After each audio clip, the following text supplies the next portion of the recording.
ക്രിസ്തുയേശുവിൻ്റെ ധന്യമായ നാമത്തിന് മഹത്വം ഉണ്ടാകുമാറാകട്ടെ. നമ്മളിന്ന് ദൈവത്തിൻ്റെ വചനത്തിൽ ക്രിസ്തുയേശുവിൻ്റെ ദൈവത്വം നമ്മൾ ചിന്തിക്കുകയാണ്. ഓരോ വചനങ്ങളും അതിൻ്റെ സംശയങ്ങളും അതിൻ്റെ മറുപടികളുമായിട്ടാണ് നമ്മൾ ഈ വചന പഠനം മുൻപോട്ട് കൊണ്ടുപോകുന്നത്. ഇന്ന് വെളിപ്പാട് പുസ്തകം 1-ാം അധ്യായത്തിലെ 1-ാം വാക്യത്തിൽ എഴുതിയിരിക്കുന്ന വചനപ്രകാരം നമുക്ക് ചിന്തിക്കാം.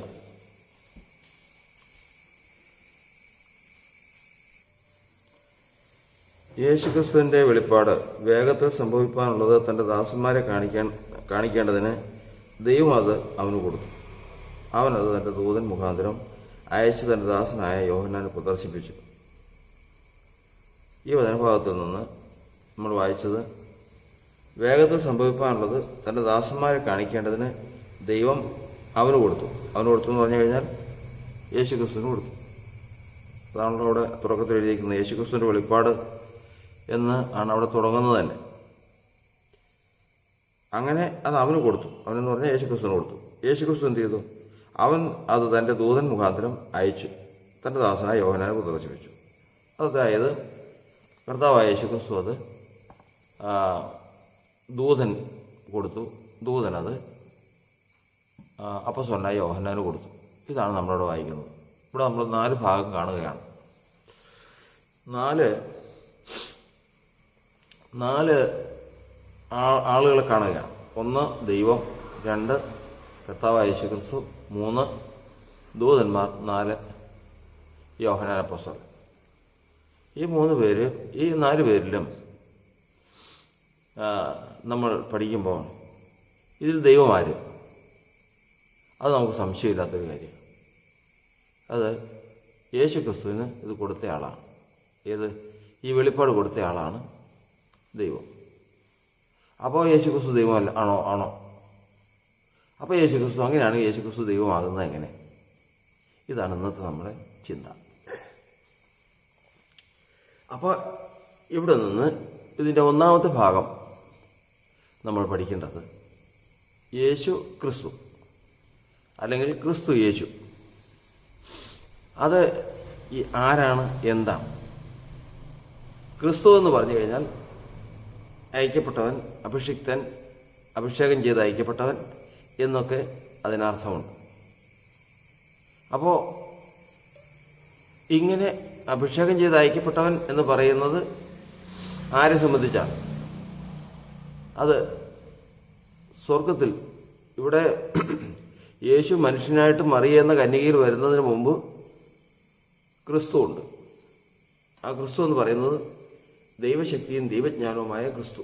അതാണ് ദൈവപുത്രൻ. ഈ ദൈവപുത്രൻ ഇരിക്കുന്നത് ദൈവത്തിൻ്റെ സിംഹാസനത്തിലാണ്. ദൈവസിംഹാസനത്തിലിരിക്കുന്ന ദൈവപുത്രനാണ് ദൈവത്തെ വെളിപ്പെടുത്തിയെന്ന് യോഹന്നാന്റെ സുവിശേഷം 1-ാം അധ്യായത്തിൽ നമ്മൾ പഠിക്കുന്നുണ്ട്.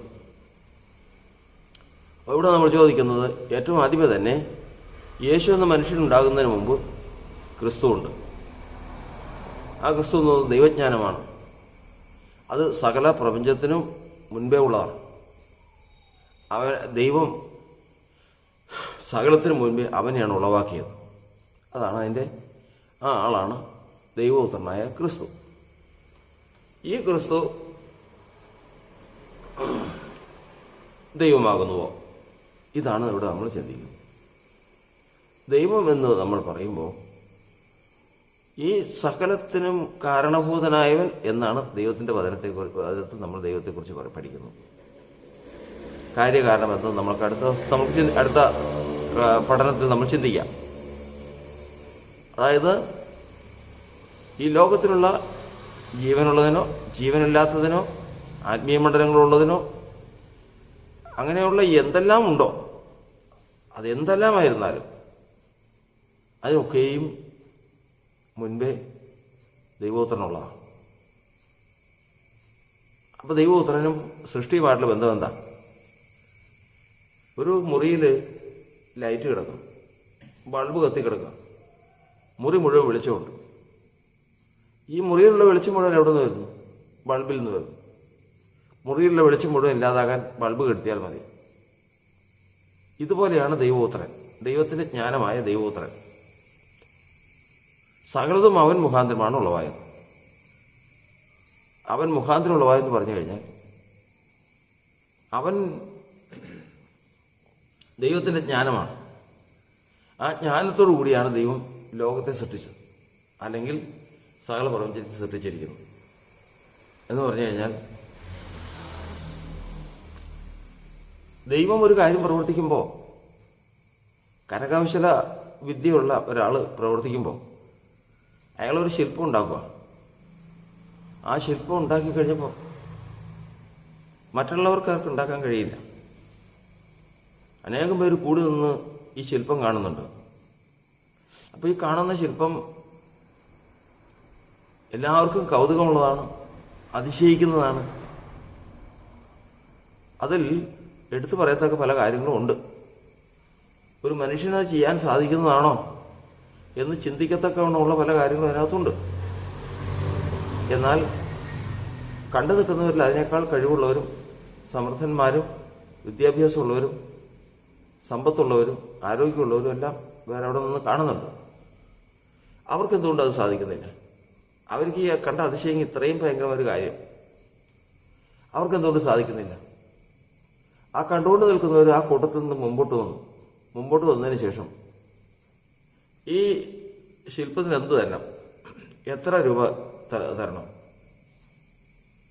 അത് ചെയ്ത ആൾ പറഞ്ഞ് പൂർത്തീകരിക്കുന്നതേ ഉള്ളൂ. ഇതിന് വിലയിടുന്നത്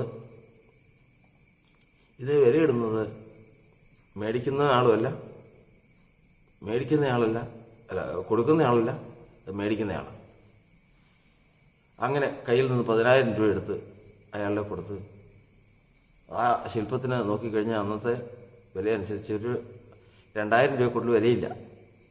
10,000 രൂപ കൊടുത്തു, സന്തോഷമായിട്ട് അതിൽ പൂർത്തീകരിച്ച് മേടിച്ചിട്ട് പോയി. അപ്പോൾ ഇവിടെ നിന്ന് നമ്മളിവിടെ ചിന്തിക്കുന്നത്, അത്രയും പേര് അവിടെ കൂടി നിൽക്കുന്നുണ്ട്, അവർക്ക് ആർക്കും ഇത് സാധിക്കുന്നില്ലല്ലോ. കാരണം ഈ 10,000 രൂപ കയ്യിലിരിക്കില്ലേ? തനിക്ക് ഒരു 2 ദിവസം, അയാൾ ഒരു ദിവസം അതിനുവേണ്ടി മെനക്കെടുന്നുണ്ടെങ്കിൽ താനൊരു 10 ദിവസം മെനക്കെടണം, അത്ര തന്നെ. അങ്ങനെ മെനക്കെട്ട് കഴിഞ്ഞാൽ ഇത് ഉണ്ടാക്കാൻ പറ്റുമോ? പറ്റില്ല. അതിനാണ് നമ്മൾ പഠിക്കുന്നത് കഴിവ് വേണമെന്ന്. നമ്മൾ പൊതുവെ അതിന് പറയുന്നതാണ് കഴിവ്. എന്ത് കഴിവ്? മനുഷ്യന് കഴിവെന്ന് പറഞ്ഞാൽ ഏത് കഴിവ്? മനുഷ്യന് കഴിവെന്ന് പറഞ്ഞത് വിദ്യ പല വിധമുണ്ട്, പല വിധത്തിലുള്ള വിദ്യ. ഇത് ശില്പം ഉണ്ടാക്കുന്ന ഒരു വിദ്യയാണ്. ഈ വിദ്യ മറ്റുള്ളവർക്കില്ല. മറ്റു പല വിദ്യകളുമുണ്ട്, ശില്പം ഉണ്ടാക്കുന്ന വിദ്യയില്ല. അപ്പോ ഇവിടെ നമ്മൾ ചിന്തിക്കുന്നത് 50 പേര് കൂടി നിൽക്കുന്നുണ്ട്, ഒരാൾ ശില്പം ഉണ്ടാക്കുന്നുണ്ട്. 50 പേർക്കും ഇത് ചെയ്യാൻ സാധിക്കുന്നില്ല. അതിന് കാരണം അവർക്ക് വിദ്യയില്ല, ഇതുണ്ടാക്കാനുള്ള വിദ്യയില്ല. ഉണ്ടാക്കുന്നയാൾക്ക് ഈ വിദ്യ ഉണ്ട്. ഉണ്ടാക്കുന്ന ആളുടെ വിദ്യ അത് ഉണ്ടാക്കുകയാണ്. ആ വിദ്യ എന്ന് പറയുന്നത് എടുത്ത് മാറ്റിയാൽ ആ മനുഷ്യനും ഇവരെ പോലെ ഒരാളാണ്. അതിനപ്പുറത്തേക്കൊന്നും കഴിവൊന്നും ഇദ്ദേഹത്തിനില്ല. അപ്പോൾ ഇവിടെ അതിന് നമ്മൾ പഠിക്കുന്നത് ഇതാരുണ്ടാക്കിയെന്നുള്ള ചോദ്യത്തിന് ആ മനുഷ്യനെന്ന് മാത്രമല്ല, വിദ്യയുള്ള മനുഷ്യൻ, കരകൗശല വിദ്യയുള്ള ഒരു മനുഷ്യൻ, ശില്പവിദ്യയുള്ള ഒരു മനുഷ്യൻ.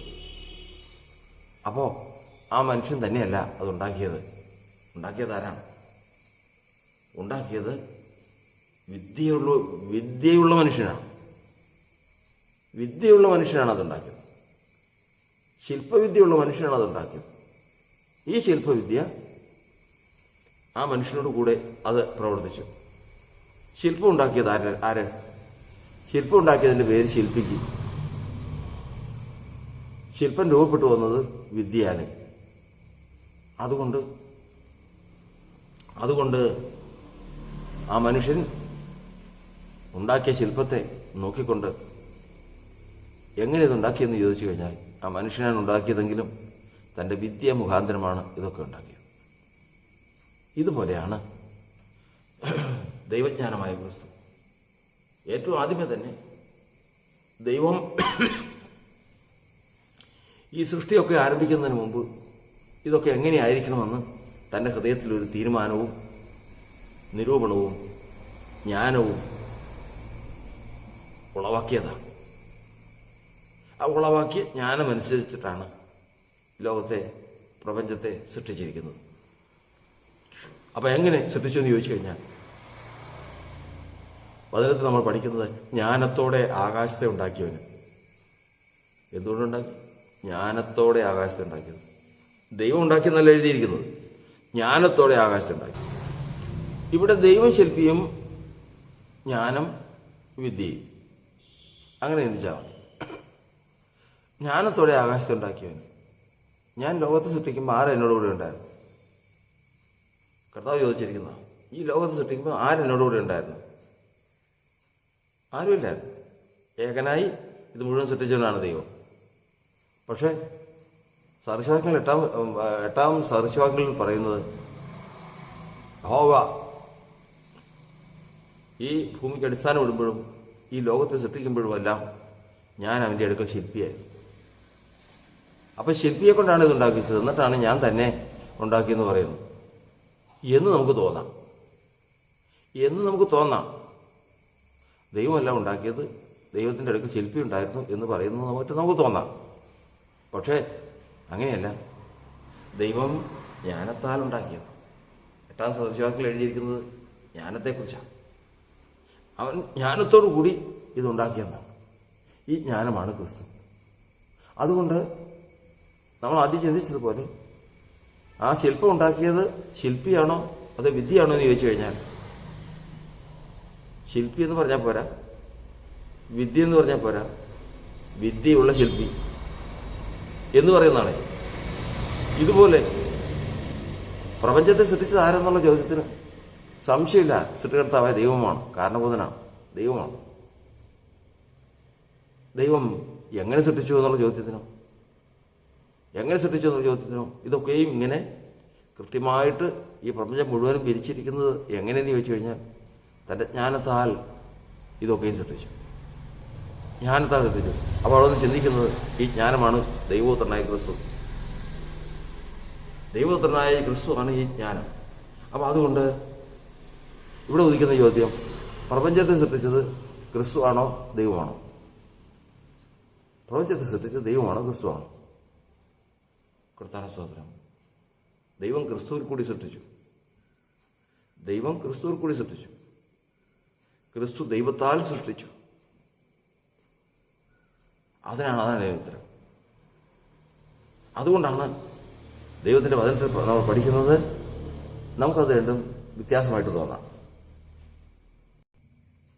നമുക്ക് ആ സംശയം തോന്നാനിടയുള്ള ആ രണ്ട് വചനഭാഗങ്ങളൊന്ന് വായിക്കാം. യശയ്യാപ്രവചനം 44:24. നിന്റെ വീണ്ടെടുപ്പുകാരനും ഗർഭത്തിൽ നിന്ന് നിർമ്മിച്ചവനുമായ യഹോവ ഇപ്രകാരം അരുളി ചെയ്യുന്നു, യഹോവയായി ഞാൻ സകലതും ഉണ്ടാക്കുന്നു, ഞാൻ തന്നെ ആകാശത്തെ വിരിക്കുന്നു, ഭൂമിയെ പരത്തുകയും ചെയ്തിരിക്കുന്നു. ആരെന്നോടുകൂടെ ഉണ്ടായിരുന്നു? യഹോവയായ ദൈവം തന്നെയാണ് ഇതൊക്കെയും ചെയ്തത്. ദൈവം തന്നെയാണ്. എന്നാൽ മറ്റൊരിടത്ത് പ്രകാരം പറയുന്നു, സദൃശവാക്യങ്ങൾ 8-ാം അധ്യായത്തിന്റെ 23-ാം വാക്യം, ഞാൻ പുരാതനമേ ആദിയിൽ തന്നെ ഭൂമിയുടെ ഉൽപ്പത്തിക്ക് മുമ്പേ ഞാൻ നിയമിക്കപ്പെട്ടിരിക്കുന്നു. ആ 8-ാം സദൃശവാക്യങ്ങളിൽ ആരെ കുറിച്ചാണ്? ജ്ഞാനമായവൾ വിളിച്ചു പറയുന്നില്ലയോ? അതായത് ദൈവജ്ഞാനത്തെ കുറിച്ചാണ് പറയുന്നത്. ജ്ഞാനമായപ്പോൾ ഭൂമിയുടെ ഉൽപ്പത്തിക്ക് മുമ്പേ ഞാൻ നിയമിക്കപ്പെട്ടിരിക്കുന്നു. യഹോവ പണ്ടുപണ്ടേ തന്റെ വഴിയുടെ ആരംഭമായി, തന്റെ പ്രവൃത്തിയുടെ ആരംഭമായി എന്നെ ഉളവാക്കി എന്ന് പറഞ്ഞു കഴിഞ്ഞാൽ, ആദ്യം സൃഷ്ടിച്ചെന്നല്ല, ഉളവാക്കി. സൃഷ്ടി എന്ന് പറയുമ്പോൾ അത് പ്രപഞ്ചത്തിലേക്ക് വരും. എന്നാൽ ഇതല്ല. അതിനു മുമ്പ് എനിക്കൊരു കെട്ടിടം പണിയണമെങ്കിൽ ആ കെട്ടിടം പണിയുന്നതിന് അതിൻ്റെ രൂപരേഖ ഏറ്റവും ആദ്യം ഞാൻ സങ്കല്പിച്ച് ഞാൻ നിരൂപിച്ച്, ഞാൻ ആഗ്രഹിച്ച് എൻ്റെ ഹൃദയത്തിൽ ആദ്യമേ അത് ധരിക്കുന്നത് പോലെ ദൈവം ഈ സകല പ്രപഞ്ചത്തെയും കുറിച്ച് അതെങ്ങനെ വേണമെന്ന് തൻ്റെ ഹൃദയത്തിൽ ചിന്തിച്ചു എന്നർത്ഥം. തൻ്റെ ഹൃദയത്തിൽ നിരൂപിച്ചു എന്നർത്ഥം. അതായത് ജ്ഞാനം എന്നിട്ട് പറയുകയാണ്, ഈ സകലം സൃഷ്ടിക്കുന്നതിന് മുമ്പേ എന്നെ ഉളവാക്കി. ആദ്യം എന്നെയാണ് ഉളവാക്കി. പ്രപഞ്ചത്തെ അല്ല സൃഷ്ടിച്ചത്, എന്നെയാണ് ഉളവാക്കി. എന്നെ എന്ന് പറഞ്ഞാൽ ജ്ഞാനത്തെയാണ് ഉളവാക്കിയത്. ഇപ്പോൾ യഹോവയും ജ്ഞാനവുമായി, ദൈവം പ്ലസ് ജ്ഞാനം, ഇപ്പം രണ്ടുപേരായി. മനുഷ്യൻ, നമ്മൾ ആദ്യം ശില്പം ഉണ്ടാക്കിയത് ശില്പിയും വിദ്യയും എന്ന് പറയുന്ന പോലെ ദൈവവും ജ്ഞാനവുമായി. അപ്പോൾ ഏറ്റവും ആദ്യമേ തന്നെ ഈ ജ്ഞാനത്തെയാണ് ഉണ്ടാക്കിയത്. അവൻ പർവ്വതങ്ങൾ സ്ഥാപിച്ചതിന് മുമ്പേയും കുന്നുകൾക്ക് മുമ്പേയും ഞാൻ ജനിച്ചിരിക്കുന്നു. എല്ലാത്തിനും മുമ്പേ ജ്ഞാനമുണ്ട്, ദൈവജ്ഞാനമുണ്ട്. അവൻ ഭൂമിയെയും വയലുകളെയും ഭൂതലത്തിന്റെ പൊടിയുടെ തുകയെയും ഉണ്ടാക്കിയിട്ടില്ലാത്ത സമയത്ത് തന്നെ അവൻ ആകാശത്ത് ഉറപ്പിച്ചപ്പോൾ ഞാൻ അവിടെ ഉണ്ടായിരുന്നു. ആകാശത്ത് എങ്ങനെ ഉറപ്പിച്ചു? നമ്മൾ പഠിക്കുന്നത് ജ്ഞാനത്തോടെ ആകാശത്തെ വിരിച്ചവൻ. ദൈവം മാത്രമല്ല ഉണ്ടായിരുന്നു, ജ്ഞാനത്തോടെ ആകാശത്ത്, ജ്ഞാനവും കൂടി ആവില്ല. അവൻ ആഴത്തിന്റെ ഉപരിഭാഗത്ത് വൃത്തം വരച്ചപ്പോഴും അവൻ മീതെ മേഘങ്ങളെ ഉറപ്പിച്ചപ്പോഴും ആഴത്തിന്റെ ഉറവുകൾ കടിച്ചപ്പോഴും വെള്ളം അവന്റെ കൽപ്പനയെ അതിക്രമിക്കാതെ വണ്ണം അവൻ സമുദ്രത്തിന് അതിർ വെച്ചപ്പോഴും ഭൂമിയുടെ അടിസ്ഥാനം ഇട്ടപ്പോഴും ഞാൻ അവന്റെ അടുക്കൽ ശില്പിയായിരുന്നു. ഞാൻ അവന്റെ അടുക്കൽ ശില്പിയായിരുന്നു. യഥാർത്ഥത്തിൽ ഈ ശില്പം, ഈ പ്രപഞ്ചം മുഴുവനും ഉണ്ടാക്കാനുള്ള പദ്ധതി, ആ ജ്ഞാനമായിരുന്നു അന്ന് ക്രിസ്തു. അപ്പോൾ ദൈവം പ്ലസ് ക്രിസ്തു, ദൈവം ക്രിസ്തു മുഖാന്തരം സൃഷ്ടിച്ചു. ദൈവം തന്നെ ജ്ഞാനം മുഖാന്തരം സൃഷ്ടിച്ചു. ഈ ക്രിസ്തു തന്നെയാണ് ദൈവത്തിൻ്റെ പുത്രൻ. അതുകൊണ്ട് നമ്മളവിടെ ചിന്തിക്കുന്നത്, ഒരു മനുഷ്യന്റെ ജ്ഞാനം, ആ മനുഷ്യന്റെ ജ്ഞാനം ആണോ ആ മനുഷ്യൻ? അതാണ് ദൈവത്വത്തെക്കുറിച്ചുള്ള പഠനത്തിന്റെ ആഴം നിൽക്കുന്ന അവിടെയാണ്. കാരണം ഒരു മനുഷ്യനൊരു കാര്യം ചിന്തിച്ചു, എനിക്ക് ഒരു നല്ലൊരു ഗോപുരം പണിയണം, 10 നിലകളുള്ളൊരു ഗോപുരം പണിയണം. ഈ ഗോപുരം പണിയാനുള്ള ആഗ്രഹം ഉള്ളിലുണ്ടായി. ഇപ്പോൾ ആ മനുഷ്യരുടെ ഉള്ളിൽ ആ ഗോപുരമുണ്ട്. ഗോപുരത്തെക്കുറിച്ചുള്ള ജ്ഞാനവും ആ മനുഷ്യനുണ്ട്. ഇപ്പോൾ മനുഷ്യൻ മാത്രമല്ല, ഗോപുരത്തെക്കുറിച്ചുള്ള ജ്ഞാനമുണ്ട്. അപ്പോൾ ആ മനുഷ്യൻ്റെ ഹൃദയത്തിലൊരു ഗോപുരം ഇപ്പോൾ ഉണ്ടെന്നർത്ഥം. അവിടെ നമ്മൾ ചിന്തിക്കുന്നു, ഗോപുരമാണോ മനുഷ്യൻ? ഇല്ല, ഗോപുരമല്ല മനുഷ്യൻ. ഗോപുരം എന്ന് പറയുന്നത് അദ്ദേഹം ഉണ്ടാക്കാനായിട്ട് ചിന്തിച്ച ഒരു കാര്യമാണ്, ഒരാഗ്രഹമാണ്. അപ്പോൾ ഗോപുരമല്ല മനുഷ്യൻ.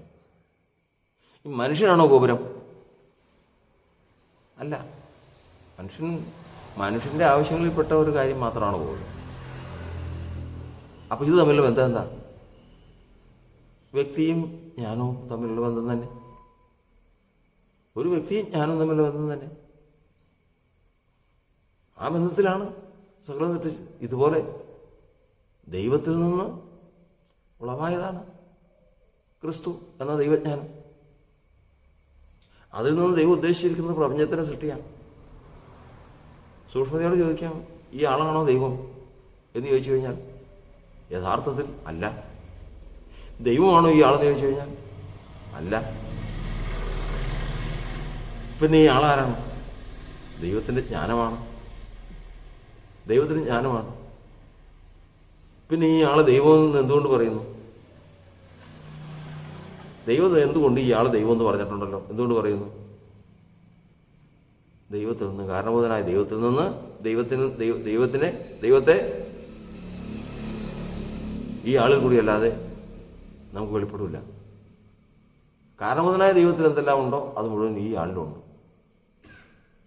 കാരണബോധനായ ദൈവത്തിന്റെ വ്യക്തിത്വം മുഴുവൻ വെളിപ്പെടുന്നത് ഇതിനകത്താണ്. അതുകൊണ്ടാണ് ദൈവത്തിന്റെ വചനം പറയുന്നത്, അവൻ അദൃശ്യനായ ദൈവത്തിന്റെ പ്രതിമയാണ്, visible form of the invisible God.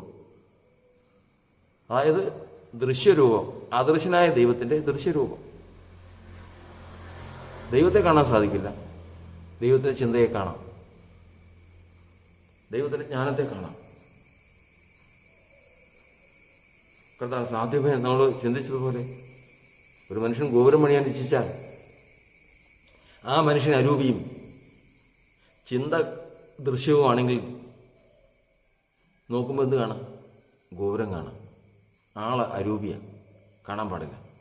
ഒരു ഗോപുരം കാണാം. ആ ഗോപുരം കണ്ടതിന് ശേഷം ഇതാണോ ദൈവത്തിൻ്റെ രൂപമെന്ന് ചോദിച്ചു കഴിഞ്ഞാൽ അല്ല.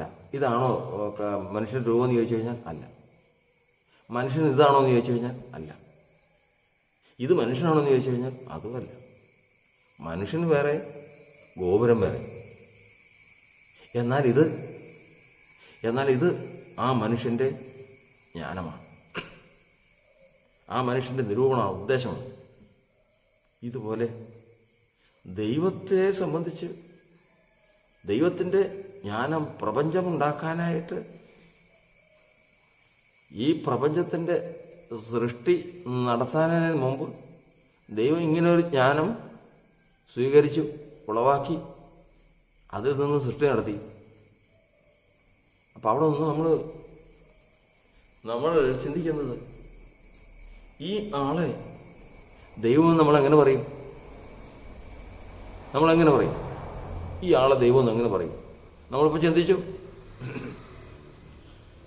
അത് ചിന്തിച്ചു തുറക്കണം. ഞാനൊരു ഭക്ഷണം ഉണ്ടാക്കാൻ തീരുമാനിച്ചു, ബിരിയാണി ഉണ്ടാക്കാൻ തീരുമാനിച്ചു. ആ ബിരിയാണിയെക്കുറിച്ചുള്ള ചിന്ത എന്നിലുണ്ടായി. എൻ്റെ ഹൃദയത്തിൽ ഇപ്പോൾ ആ ബിരിയാണിയുടെ രൂപമുണ്ട്. അപ്പം ഞാൻ പ്ലസ് ബിരിയാണി, ആ ബിരിയാണി ഉണ്ടാക്കാനുള്ള ജ്ഞാനം. ഞാൻ അദൃശ്യനും എൻ്റെ ചിന്ത കാണാവുന്നതാണെങ്കിലോ എൻ്റെ നോക്കുമ്പോൾ ബിരിയാണി കാണാം. എൻ്റെ ഹൃദയത്തിലൊരു ബിരിയാണി ഇരിക്കുന്നത് കാണാം. ഈ ഭാഗം എന്നെ കാണാനും പാടില്ല. അവിടെ ചോദിക്കുന്നത്, ഞാനെന്ന് പറഞ്ഞത് ബിരിയാണിയാണോ? അല്ല. ബിരിയാണിയാണോ ഞാൻ? അല്ല. ഇത് രണ്ടുമല്ല. പിന്നെ എന്തുകൊണ്ട് ഈ ആളെ ദൈവം എന്ന് വിളിക്കണം? ക്രിസ്തുവിനെ എന്തുകൊണ്ട് ദൈവം എന്ന് വിളിക്കണം? നമ്മൾ പറഞ്ഞല്ലോ, ക്രിസ്തു ദൈവമാണെന്ന് നമ്മൾ പഠിക്കുന്നുണ്ട്. ക്രിസ്തു ദൈവമാണെന്ന് തന്നെ നമ്മൾ പഠിക്കുന്നുണ്ട്. ആദ്യം അതൊന്ന് ഉറപ്പിക്കാം. റോമാലേഖനം 9-ാം അധ്യായം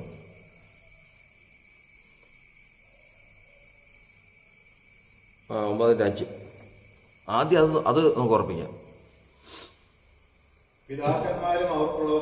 പിതാക്കന്മാരും അത് ഇസ്രായേലിനെ സംബന്ധിച്ച് പറയുന്നതാണ്. പിതാക്കന്മാരും അവർക്കുള്ളവർ തന്നെ. ജഡപ്രകാരം ക്രിസ്തുവും അവരിൽ നിന്ന് തന്നെയാണ് ജനിച്ചത്. അവൻ സർവ്വത്തിനും മീതെ ദൈവമായി എന്നേക്കും വാഴ്ത്തപ്പെട്ടവൻ. ആര്? അവൻ സർവ്വത്തിനും മീതെ ദൈവമായി എന്നേക്കും വാഴ്ത്തപ്പെട്ടവൻ. ആര്? ക്രിസ്തു. ആരാ? 1:1-26 പറയുന്നത് എന്താ? ദൈവശക്തിയും ദൈവജ്ഞാനവുമായ ക്രിസ്തു. ഈ ആൾ തന്നെയാണ് ദൈവപുത്രൻ. ക്രിസ്തു എന്ന് പറയുന്നത്, ദൈവശക്തി എന്ന് പറയുന്നത്, ദൈവജ്ഞാനം എന്ന് പറയുന്നത്, ദൈവപുത്രൻ എന്ന് പറയുന്നത് എല്ലാം ഒരാളാണ്. ആൾ ദൈവം തന്നെയാണ്. ഇവിടെ അടിവരയിട്ട് ഉറപ്പിച്ച് പറഞ്ഞേക്കുക. എന്തുകൊണ്ട് ഈ ആളെ ദൈവം എന്ന് വിളിക്കുന്നു? നമ്മൾ പറഞ്ഞല്ലോ, ഒരാളുടെ ജ്ഞാനം അയാൾക്കൊരു കാറ് മേടിക്കണം എന്നാണെങ്കിൽ, ഒരാൾക്കൊരു കാറ് മേടിക്കണം. മാരുതിയുടെ ഒരു കാറ്, ഒരു 800 ചെറുതാണ്. ഈ മാരുതിയുടെ കാറ് മേടിക്കണം എന്ന് ചിന്തിച്ച് ആഗ്രഹിച്ച് അതിനുള്ള തീരുമാനം എടുത്തപ്പോൾ തന്നെ അയാളുടെ ഹൃദയത്തിലുണ്ട് ഇതിൻ്റെ രൂപമുണ്ട്. അപ്പോൾ അവിടെ നിന്ന് വരയ്ക്കുന്നത് ആ മനുഷ്യനും ഈ മാരുതി കാറുമായിട്ടുള്ള ബന്ധം എന്താ? ആ മനുഷ്യനാണോ മാരുതി 800? അല്ല. മാരുതി 800 ആണോ ആ മനുഷ്യൻ? അതുമല്ല. പിന്നെ അവർ തമ്മിൽ ബന്ധം എന്താ? മാരുതി 800 എന്ന് പറഞ്ഞാൽ അദ്ദേഹത്തിൻ്റെ ജ്ഞാനമാണ്. അപ്പോൾ ഒരാൾ വന്നതിന് ശേഷം ഈ ആള് മാരുതി 800 എന്ന് പറയുന്നതിന് തുല്യമല്ലേ ഈ ആളില് ഇരിക്കുന്നത് മാരുതി 800 പോലെയാണ്. മാരുതി 800 ആണ് ഈ മനുഷ്യൻ, അല്ലെങ്കിൽ ഈ മനുഷ്യൻ എന്ന് പറയുന്നത് മാരുതി 800 ആണെന്ന് പറഞ്ഞാൽ അതിന് തുല്യമല്ലേ ഇപ്പം നമ്മൾ ചിന്തിച്ചതുപോലെ ദൈവജ്ഞാനമാകുന്ന ക്രിസ്തു ദൈവം എന്ന് പറയുന്നത് അതുപോലെയല്ലേ?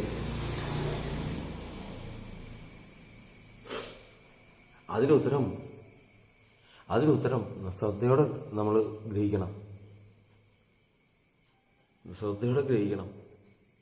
എന്തെന്നാൽ ഒന്നാമത്തെ കാര്യം, ഈ മനുഷ്യൻ മാരുതി 800 ആഗ്രഹിച്ച് കുറച്ച് വേറൊരു സന്ദർഭത്തിൽ വന്നപ്പോൾ, കുറച്ച് സാമ്പത്തികാവസ്ഥ കൂടിയപ്പോൾ ഒരു ബെൻസ് കാർ വാങ്ങണമെന്ന് ചിന്തിച്ച് ഒരു ബെൻസ് കാർ വാങ്ങി തനിക്കതിൽ നടക്കണമെന്ന് ചിന്തിച്ചു. അതിനുള്ള സാമ്പത്തിക കാര്യങ്ങളൊക്കെ ഒരുക്കി അത് മേടിക്കാനുള്ള ഒരുക്കങ്ങളാണ്. ഇപ്പോൾ മാരുതി അദ്ദേഹത്തിനുണ്ട്, കളഞ്ഞിട്ടൊന്നുമില്ല. അദ്ദേഹം അത് കൂടാതെ വേറൊരു ആഗ്രഹം കൂടി ഉള്ളിൽ വെച്ചു. ഇപ്പോൾ അദ്ദേഹത്തിൻ്റെ ഉള്ളിൽ വേറൊരു ജ്ഞാനം വന്നു. ഏതാ ജ്ഞാനം? ബെൻസ് കാറിൻ്റെ. അപ്പോൾ തെറ്റി. എങ്ങനെ? ആദ്യം ഈ മനുഷ്യൻ മാരുതി കാറാണ് ഹൃദയത്തിൽ ചിന്തിച്ചത്, ഹൃദയത്തിൽ ആഗ്രഹിച്ച് തീരുമാനിച്ചതെങ്കിൽ അത് ഇദ്ദേഹം എന്ന് പറയുന്നത് മാരുതി കാറാന്ന് പറഞ്ഞിരുന്നെങ്കിൽ തെറ്റി. എന്താ കാരണം? ഇന്ന് അദ്ദേഹത്തിന് വേറൊന്ന് ചിന്തിക്കുക. ഏതാ? ബെൻസ്. അപ്പം അന്ന് അത് പറഞ്ഞു, ഇത് മാറ്റിയിട്ട് ഇത് പറയണം. അതല്ല, ഇന്ന് മാരുതി കാർ മാത്രമല്ല ഈ മനുഷ്യൻ, ബെൻസ് കാറും കൂടെയാണ്. കാരണം അദ്ദേഹത്തിന് ജ്ഞാനം വേറെ ജ്ഞാനമായി. കുറച്ചുനാൾ കഴിഞ്ഞപ്പോൾ ഒരു 2 നില കെട്ടിടം വേണമെന്ന് ചിന്തിച്ചു. അപ്പോൾ അദ്ദേഹത്തിന് ജ്ഞാനം മാരുതി കാർ മാത്രമല്ല, ബെൻസ് മാത്രമല്ല, ഇതൊരു കെട്ടിടം കൂടെ കൂടിയാണെന്ന്. ഇങ്ങനെ മനുഷ്യന്റെ വ്യക്തിത്വത്തിൽ ജ്ഞാനം വർദ്ധിച്ച് അതങ്ങനെ പോകും.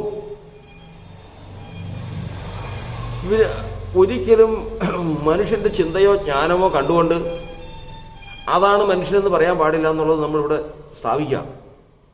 ഒരിക്കലും ആ മനുഷ്യൻ എത്ര ശ്രേഷ്ഠ ചിന്തയുള്ളവനാണെങ്കിലും ചിന്തയെ കണ്ടുകൊണ്ട്, ചിന്തയിലുള്ള രൂപത്തെ കണ്ടുകൊണ്ട് അതാണ് ആ മനുഷ്യനെന്ന് ഇന്ന് നമുക്ക് പഠിക്കാൻ വ്യവസ്ഥയില്ല. മനസ്സിലാക്കുന്നവർ മനസ്സിലാക്കിക്കൊള്ളണം, ഇല്ലാത്തവർ ചോദിച്ചുകൊള്ളണം. ഈ കാര്യം ഗൗരവമുള്ളതും സൂക്ഷ്മതയിൽ ഗ്രഹിച്ചിരിക്കേണ്ടതാണ്. അപ്പോൾ ഇങ്ങനെ വ്യക്തികൾ ചിന്തിക്കുന്ന ചിന്തയും തീരുമാനിക്കുന്ന തീരുമാനങ്ങളും സങ്കല്പിക്കുന്ന സങ്കല്പങ്ങളും അവരെ ജ്ഞാനം എന്നുള്ള നിലയിൽ ഒതുങ്ങുക. അവരല്ല ആ ജ്ഞാനമല്ല അവർ. ഇത് തമ്മിൽ വ്യക്തികളുടെ ജ്ഞാനം എന്നുള്ള പേരിൽ അത് അറിയപ്പെടും. അത് വർദ്ധിച്ചുകൊണ്ടിരിക്കും, മാറിക്കൊണ്ടിരിക്കും. ഒരിക്കലും സങ്കല്പത്തെ, ജ്ഞാനത്തെ ആ വ്യക്തി എന്ന് പറയാൻ പാടില്ല. ഇത് നമ്മൾ പഠിച്ചതിന് ശേഷമാണ് ഈ വ്യക്തിയെ നോക്കിയിട്ട് പറയുന്നത്. ആരെ? ക്രിസ്തു എന്ന ദൈവശക്തിയും ദൈവജ്ഞാനവുമായ ദൈവപുത്രനെ നോക്കിയിട്ട് പറയുന്നത് ഇത് ദൈവമാണ്, ഇത് ദൈവമാണ്,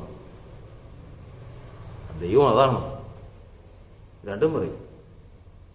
ദൈവം എന്ന് പറഞ്ഞാൽ അതാ, ഇത് ദൈവമാണ്. ഇത് രണ്ടും പറയുമ്പോൾ നമ്മൾ എന്തുകൊണ്ട് നമ്മൾ തെറ്റല്ലേ പറയുന്നത്? കൃതാർത്ഥം. ഇത് തന്നെയാണ് നമ്മളവിടെ വെളിപ്പാട് ദിവസം 1-ാം അധ്യായത്തിൽ വായിച്ചത്. 4 പേരുടെ കാര്യം. വെളിപ്പാട് ദൈവം യേശുക്രിസ്തുവിന് കൊടുത്തു, യേശുക്രിസ്തു ദൂതന് കൊടുത്തു, ദൂതൻ അപ്പോസ്തലന് കൊടുത്തു, അപ്പോസ്തലൻ അത് കണ്ടെഴുതി. ഇതാ അവിടെ സംഭവിച്ചത്. അപ്പൊ അവിടെ ചിന്തിക്കുന്നത് ദൈവം യേശുക്രിസ്തുവിന് കൊടുത്തു എന്ന് പറയുമ്പോൾ കൊടുത്തയാൾ ദൈവമാണ്, മേടിച്ചയാൾ ദൈവമാണോ? മേടിച്ചയാൾ ദൈവമാണോ? സംശയം. പക്ഷേ നമ്മൾ റോമാലേഖനം 9-ാം അധ്യായത്തിൽ വായിച്ചത് അവൻ സർവ്വത്തിനും മീതെ ദൈവമായി എന്നേക്കും വാഴ്ത്തപ്പെട്ടവൻ. അവൻ ദൈവം തന്നെയാണ്. ഇതെങ്ങനെ ഒത്തുവരും? കർത്താവ് സ്തോത്രം. ഇതിനാണ് ദൈവത്തിന്റെ വചനത്തിൽ നമ്മൾ പഠിക്കുന്നത് നാം അവൻ്റെ കൈപ്പണിയാണ്, സൃഷ്ടിയാണ്. അവൻ്റെ സൃഷ്ടിയിൽ നിന്നുകൊണ്ടാണ് അവനെ അന്വേഷിക്കുന്നത്. ദൈവത്തെ അന്വേഷിച്ച് ചെല്ലുന്നവനെ, ദൈവത്തെ അന്വേഷിച്ച് ചെല്ലുമ്പോൾ അവന്റെ സൃഷ്ടിയാണ് അന്വേഷിച്ച് ചെല്ലുന്നത്. ആദ്യം പറഞ്ഞതുപോലെ ബൾബ് ഇട്ടിരിക്കുന്നു, മുറിയിൽ പ്രകാശം നിരന്നിരിക്കുന്നു. ഒരു ബൾബിൽ നിന്നാണ് പ്രകാശം മുഴുവൻ ഭൂമിയിൽ പരന്നിരിക്കുന്നത്. ഈ സകല പ്രകാശവും എവിടെ നിന്ന് വന്നു എന്ന് ചോദിച്ചു കഴിഞ്ഞാൽ അത് പുറപ്പെട്ട് വന്ന് ഇടത്തേക്ക് ചെന്ന് കഴിഞ്ഞാൽ ബൾബിൽ അവസാനിച്ചു. അത് വൈദ്യുതിയിലും ചെല്ലും. അപ്പോൾ സകല പ്രകാശവും പുറപ്പെട്ടു വന്നിരിക്കുന്നത് ബൾബിൽ നിന്നാണ്. ബൾബിൽ നിന്നല്ലാതെ വേറെ. അപ്പോൾ ഈ മുറിയിൽ വെളിച്ചത്തിന് വ്യക്തിത്വം ഉണ്ടെന്നിരിക്കട്ടെ. ഒരു ബൾബ്, അതിൽ നിന്ന് വരുന്ന പ്രകാശം അതെല്ലായിടത്തും വീണിരിക്കുക. അങ്ങനെ കിടക്കുമ്പോൾ ഒരു കസേര അവിടെ കിടക്കുന്നു. ആ കസേരയിൽ വീണ വെളിച്ചമുണ്ട്. കസേരയിൽ വെളിച്ചം വീണിട്ടുണ്ട്, കസേര കാണാം. ആ വെളിച്ചത്തിന് വ്യക്തിത്വം ഉണ്ടെന്നിരിക്കട്ടെ. ആ കസേരയിൽ വീണ വെളിച്ചം ഒരു മനുഷ്യനാണെന്നിരിക്കട്ടെ, ഒരു വ്യക്തിയാണെന്നിരിക്കട്ടെ. ഈ വ്യക്തിക്ക് ഒരറിവ് കിട്ടി. എന്താണ്? ഇത് മുഴുവനും ആധാരം കറണ്ടാണ്. ഇതിനുമൊക്കെയും ആധാരം ഈ വെളിച്ചത്തിനും, എന്നിലുള്ള വെളിച്ചത്തിനും, ഈ മുറിയിലുള്ള വെളിച്ചത്തിനും, ഈ ബൾബ് പ്രകാശിക്കുന്നതിനെല്ലാം കാരണം കറണ്ടാണ്. അതുകൊണ്ട് അതിനെ കണ്ടെത്തണം. എവിടെ പോകണം? ആ വെളിച്ചം പുറപ്പെട്ടു വന്ന ഇടത്തേക്ക് വരണം. പുറപ്പെട്ടു വന്ന ഇടം എന്ന് പറഞ്ഞ ബൾബാ. അതിനത് അവസാനിക്കുക. അതിനപ്പുറത്തേക്ക് കറണ്ടിലേക്ക് പോകാൻ പറ്റില്ല. കാരണം അവിടെ തുടക്കമാണ്. വെളിച്ചത്തിൻ്റെ തുടക്കം അവിടെയാണ്. കാരണമോ വൈദ്യുതിയെ കണ്ടെത്താൻ പറ്റില്ല. വെളിച്ചത്തിൻ്റെ ആരംഭത്തെ കണ്ടെത്താം. അത് ബൾബിലുമാണ്. അതുകൊണ്ട് ആ ബൾബിലുള്ള വെളിച്ചം അവൻ കണ്ട് ഇത് ദൈവത്തിൽ നിന്ന് ഒന്നാണ്, ഇത് കറണ്ടിൽ നിന്ന് ഒന്നാണ്, വൈദ്യുതിയിൽ നിന്ന് ഒന്നാണ്. വൈദ്യുതിയെ കാണാൻ പറ്റില്ല. വൈദ്യുതിയുടെ സാന്നിധ്യത്തെ കാണാം. വൈദ്യുതിയാൽ ഉളവായ പ്രകാശത്തെ കാണാം. ആ പ്രകാശത്തിന്റെ ഉത്ഭവത്തെ കണ്ടു, തൃപ്തി പ്രാപിച്ചു. അതിനപ്പുറം വൈദ്യുതിയെ കാണാൻ സാധിക്കില്ല. കാരണം വൈദ്യുതിയും വെളിച്ചവും തമ്മിൽ ഒത്തുകൂടുന്ന ഇടമാണ് ബൾബ്. തൃപ്തി പ്രാപിച്ചു. ഉറവിടം കണ്ടു. എന്തിൻ്റെ? വെളിച്ചത്തിൻ്റെ ഉറവിടം കണ്ടു. കാരണം എന്താ? വൈദ്യുതി. അതിനെ കാണാൻ പറ്റില്ല. വെളിച്ചത്തിൻ്റെ ആരംഭത്തെ കാണാം. അതുകൊണ്ട് വൈദ്യുതി ഉണ്ടോ എന്ന് ചോദിച്ചു കഴിഞ്ഞാൽ ഉണ്ട്. വൈദ്യുതി ഉണ്ടോ എന്ന് ചോദിച്ചാൽ ഉടനെ എവിടെ നോക്കും? ബൾബിൽ നോക്കും. എന്തിനു വേണ്ടിയിട്ട്? അത് കത്തിക്കിടക്കുന്നുണ്ടോ എന്നറിയാം. കത്തിക്കിടക്കുന്നുണ്ടെങ്കിൽ വൈദ്യുതി ഉണ്ടെന്നർത്ഥം. കാരണം വൈദ്യുതിയും വെളിച്ചവും തമ്മിൽ യോജിക്കുന്ന ഒരിടമാണ്. അല്ലെങ്കിൽ വൈദ്യുതിയിൽ നിന്ന് സകല പ്രകാശവും പുറപ്പെടുവിക്കുന്ന ആ ബൾബ് അത് ഒത്തുകൂടുന്ന സ്ഥലമാണ്. അവിടുന്ന് പ്രകാശിക്കുന്ന സ്ഥലമാണ്. അതുകൊണ്ട് അതിൽ നിന്ന് പുറപ്പെട്ട പ്രകാശത്തിന് അവിടം വരെ ചെല്ലാൻ സാധിക്കും. ഇത് പറഞ്ഞതിൻ്റെ സാരം കാരണഭൂതനായ ദൈവം തൻ്റെ ജ്ഞാനം, സൃഷ്ടിയായ പ്രപഞ്ചത്തിൻ്റെ ഒരംശമായ നമ്മൾ, ഒരിക്കൽ കൂടി, കാരണഭൂതനായ ദൈവം ഉളവാക്കിയ ജ്ഞാനത്തിൽ നിന്നുളവായ പ്രപഞ്ച സൃഷ്ടി, ഈ പ്രപഞ്ച സൃഷ്ടിയുടെ ഒരു ഭാഗം നമ്മൾ ദൈവത്തെ കണ്ടെത്താൻ പോവുക. കണ്ടെത്തുന്നത് എവിടെയാണ്? സൃഷ്ടി ഉള്ളയിടം മാത്രമേ നമ്മുടെ വ്യക്തിത്വവും എൻ്റെ വ്യക്തിത്വവും എൻ്റെ ആകത്തുകയും പുറപ്പെട്ടു വന്ന ഇടം അതാ. എനിക്ക് എവിടം വരെ ചെല്ലാൻ പറ്റും? ഞാൻ എത്തിപ്പെട്ടു. ഇവിടെ ദൈവജ്ഞാനത്തിൽ എത്തിപ്പെട്ടു, ദൈവപുത്രനായ ക്രിസ്തുവിൽ എത്തിപ്പെട്ടു. അവിടെയാണ് ആരംഭം. അവിടെയാണ് ആരംഭം. ദൈവം ഏതാ? ഇതിനും കാരണമായിട്ടൊരാളുണ്ട്. ഇതിനും കാരണമായിട്ടൊരാളുണ്ട്. ആ ആളുടെ ജ്ഞാനമാണത്. കർത്താവ് സ്തോത്രം. ഒരു സംശയം. മാരുതിക്കാറ് ആഗ്രഹിച്ച ജ്ഞാനം ഉള്ള ആള് വേറൊരു കാര്യം ആഗ്രഹിച്ച്, ബെൻസ് കാർ. അപ്പോൾ അയാളുടെ ആഗ്രഹം ജ്ഞാനം രണ്ടായി. അതങ്ങനെ ബഹുവിധമായ ജ്ഞാനത്തിലേക്ക് വരും. ഇതുപോലെ ദൈവം തൻ്റെ ജ്ഞാനം ഉളവാക്കിയ ക്രിസ്തുവിനെ കൂടാതെ വേറെ വല്ല ജ്ഞാനം ഉളവാക്കിയിട്ടുണ്ടോ? ഉണ്ടെങ്കിൽ ആകെ പ്രശ്നമായി. നമുക്കൊരു ഉറപ്പേ ഉള്ളൂ, ഏകജ്ഞാനി. ഒറ്റ വാക്കാം. രണ്ടാമതൊരു ജ്ഞാനമില്ല. ഒറ്റ ജ്ഞാനേ ഉള്ളൂ. അതുകൊണ്ട് ഏകജ്ഞാനിയായ ദൈവം, കാരണഭൂതൻ, ഏകജ്ഞാനം, സൃഷ്ടി അന്വേഷിച്ചു വരുന്നു, ജ്ഞാനത്തിലെത്തുന്നു, കാരണഭൂതനായ ദൈവത്തെ പ്രാപിക്കുന്നു. അത് കാഴ്ചയല്ല, അത് അറിവല്ല, ഒരു തരത്തിലും ഇന്ദ്രിയങ്ങളുടെ പ്രാപ്തിയല്ല. അത് ആയിത്തീരുന്നതാണ്. എങ്ങനെ? ഞാൻ മുഖാന്തരമല്ലാതെ ആരും പിതാവിൻ്റെ അടുക്കിലെത്തുന്നില്ല. അന്വേഷിച്ച് ചെന്ന് അവസാനം ദൈവജ്ഞാനമാകുന്ന പുത്രന്റെ അടുത്ത് ചെന്നു. പുത്രനിലേക്ക് പ്രവേശിച്ചു.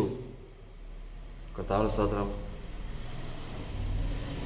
ദൈവപുത്രനെ പ്രാപിച്ചു. അതോടെ പുത്രനെ പ്രാപിച്ചെങ്കിൽ സംശയം വേണ്ട, കാരണഭൂതനെയും പ്രാപിച്ചു. കാരണഭൂതനെ കൂടാതെ പുത്രനെ പ്രാപിക്കാൻ സാധിക്കില്ല. പുത്രനെ കൂടാതെ കാരണഭൂതനെ പ്രാപിക്കാനും സാധിക്കില്ല. പുത്രനെ പ്രാപിച്ചവൻ കാരണഭൂതനെ പ്രാപിച്ചു. ആ കാലഘട്ടമാണ്. ഏത് കാലഘട്ടം? കാരണഭൂതനായിരുന്നു ഏകജ്ഞാനിയായ പുത്രനെ മാനവരാശിയുടെ പാപങ്ങളുടെ പരിഹാരത്തിനായിട്ട് ലോകത്തിലേക്ക് അയച്ചു, രക്ഷയ്ക്കായിട്ട് അയച്ചു. അവനെ കൈക്കൊണ്ട് അവനിൽ വസിക്കണം. ദൈവപുത്രനായ ക്രിസ്തു ഉള്ളിൽ വസിക്കണം. ഞാൻ നിങ്ങളിലും, നിങ്ങൾ എന്നിലും. അങ്ങനെ വസിക്കുന്നവൻ തൻ്റെ ജീവിതത്തിൽ നിന്ന്, തൻ്റെ അന്വേഷണത്താൽ ദൈവത്തിലേക്ക് പ്രവേശിക്കാൻ, പിതാവിലേക്കുള്ള പ്രവേശനത്തിന് വേണ്ടി അന്വേഷിക്കുന്നവൻ ക്രിസ്തുയേശു ഒന്ന് തലയോളം വളരുന്നു. ക്രിസ്തുയേശു ഒന്ന് തലയോളം വളരുന്നതോടുകൂടി അവൻ ദൈവപുത്രനിലേക്ക് പ്രവേശിക്കുന്നു. പുത്രനിലേക്ക് പ്രവേശിക്കുമ്പോൾ പുത്രനെ മാത്രമല്ല, അതോടൊപ്പം കാരണഭൂതനായ പിതാവിനെയും അവൻ പ്രാപിച്ചിരുന്നു. കർത്താവ്